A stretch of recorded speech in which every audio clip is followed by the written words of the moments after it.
चलिए आगे बढ़ते हैं और अब बात करते हैं मानसून की। मानसून को लेकर एक बेहद अच्छी खबर आई है और मौसम विभाग ने ताज़ा अनुमान जारी कर कहा है कि अगस्त सितंबर में भी सामान्य से ज़्यादा यानी औसत 107% बारिश होगी।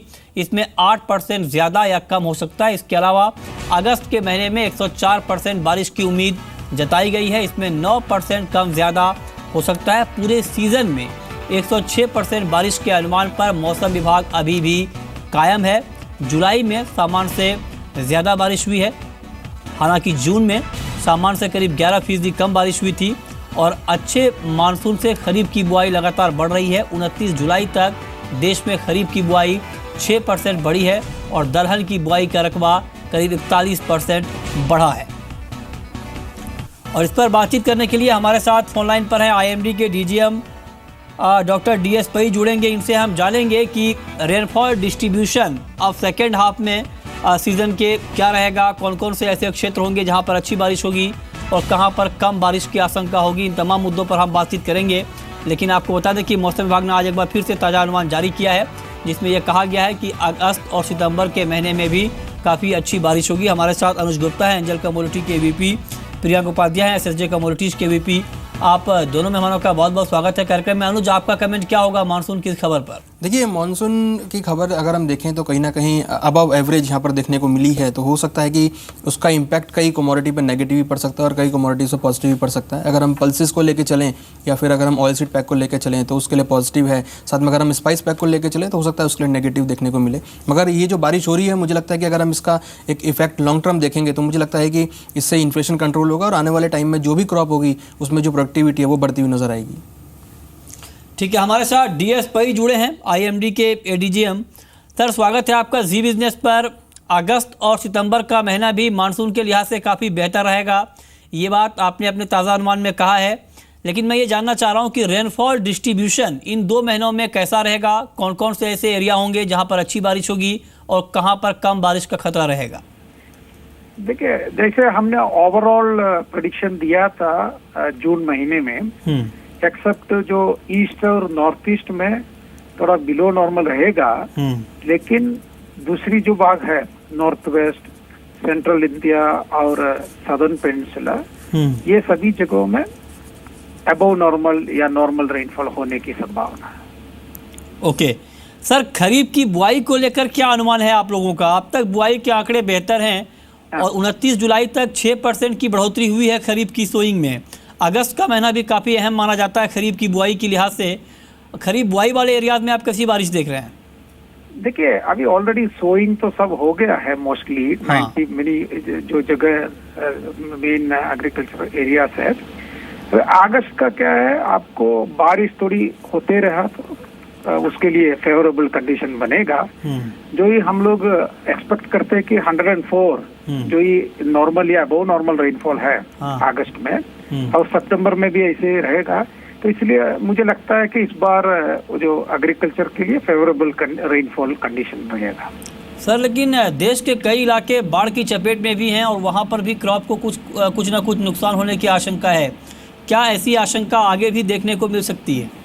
देखिए, जो आसाम आप बात कर रहे हैं या उत्तराखंड, ये सभी नॉर्मली फ्लड एरिया से जो रिवर फ्लड्स ज्यादा होती है, ठीक है। सो मैं बोल रहा हूँ मेनली दैट महाराष्ट्र, जो मध्य प्रदेश है, पल्सेस जो मेनली होती है, ये एरिया में सभी बीच बीच में हेवी रेनफॉल से ये हो सकता है। लेकिन मोस्टली जैसे हमने 107 दिया, विच मीन्स दैट वो बहुत ज्यादा एक्सेस नहीं है रेनफॉल।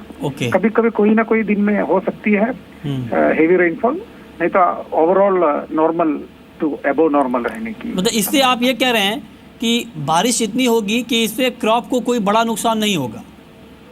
कोई कोई जगह में तो हम लोग टोटली अवॉइड तो नहीं कर सकेंगे, लेकिन मोस्टली फेवरेबल कंडीशन। ठीक है, बहुत बहुत शुक्रिया सर आपका हमसे जुड़ने के लिए और इस पर बातचीत करने के लिए। आगे बढ़ते हैं, अब शुरू करते हैं सवाल जवाब का सिलसिला। हमारे साथ कॉलर जुड़े हैं, हमारे साथ राजेंद्र हैं अलीगढ़ से। मस्टर्ड के ऊपर इनका सवाल है, पूछिए राजेंद्र। इसके बाद आएगा नंबर मस्टर्ड पर। राजेंद्र, आपको आवाज़ आ रही है? लगता है इनसे हमारा संपर्क नहीं हो पा रहा है। हेलो हेलो हेलो हेलो, आ रही है आवाज, आ रही है। पूछिए, सवाल पूछिए राजेंद्र।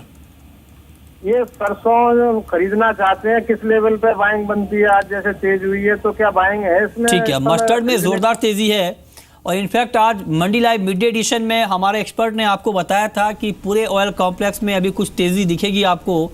मस्टर्ड भी उनमें से एक था। अनुज, क्या कमेंट होगा आपका मस्टर्ड के ऊपर यहाँ से आपका? देखिए ओवरऑल अगर देखें तो मस्टर्ड का जो ट्रेंड है वो डाउन है, मगर आज जो एक बाउंस बैक मिला है मुझे लगता है कि एक सेलिंग की अपॉर्चुनिटी है।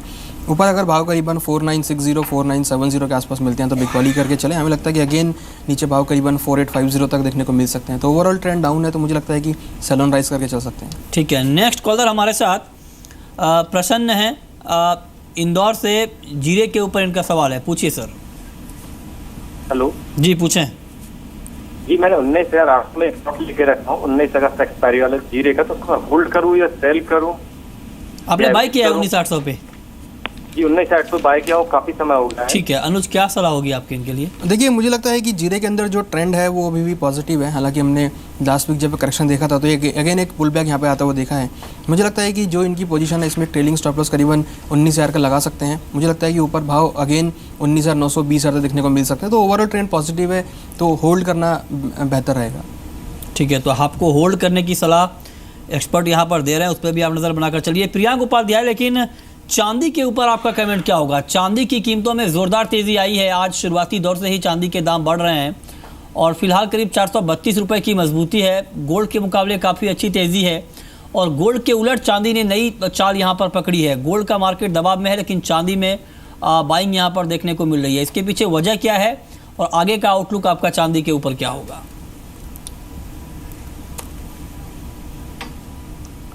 Good evening Mrityunjay.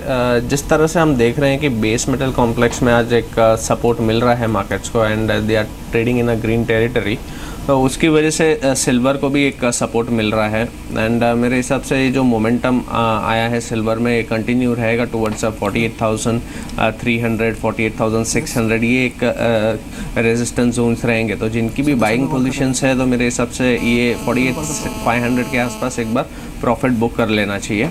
And overall अभी रेजिस्टेंस हम 48,600 का देख रहे हैं and on the down side supports की अगर हम बात करें तो 47,000 से लेके 46,800 ये डाउन साइड के सपोर्ट जोन्स रहेंगे मार्केट्स के लिए। ओके, अगले कॉलर हमारे साथ सूर्या गुप्ता हैं आगरा से। चांदी के ऊपर इनका सवाल है, पूछिए।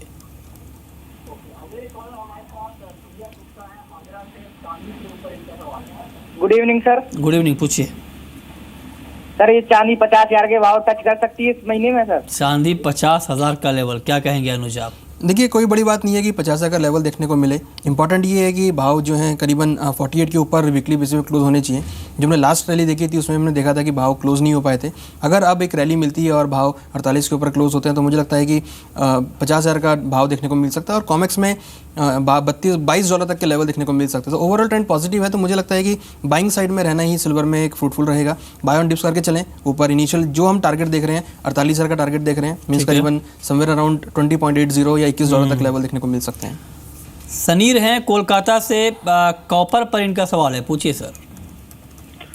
जी मैंने कॉपर 330 पर खरीदा हूँ, तो फिलहाल क्या करना चाहिए अभी? 330 के स्तर पर कॉपर में बाइंग है आपकी, क्या सलाह होगी आपकी प्रियांक इनके लिए? इन्हें पोजीशन में होल्ड रखना चाहिए। स्टॉप लॉस 325 का रहेगा और टारगेट 336 के रहेंगे।